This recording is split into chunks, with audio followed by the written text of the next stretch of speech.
bangambye nti I have been blacklisted on their TVs and blacklisted on their radios.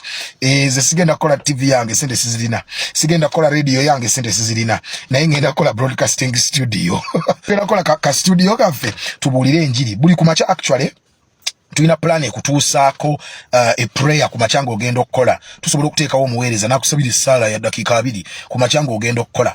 Olweggulo ne tuddamu ne tusabako naawe ne tufunamu obudde wakati awo mu lunaku ne tusomesa here and there, ne twogera ku bintu because ebintu byonna si byakusabira, ebintu ebyo byetaaga discussion.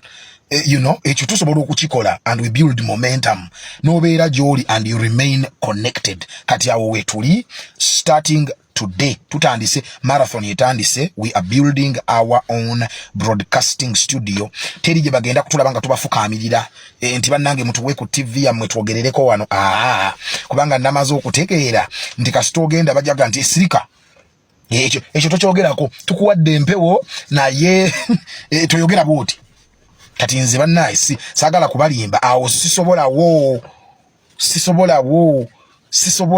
nkiddamu sisobolawo, nakuzaalubeerera sisobolawo. Bwe tuba tusoma ekigambo kya Katonda nga bwe tukisoma bwe kijja. Kakati simanyi kinaakunyiiza, simanyi kinaakusanyusa, sizze kunyiiza, sizze kusanyusa, nzize tukulire wamu nga tukulira mu kigambo kya Katonda.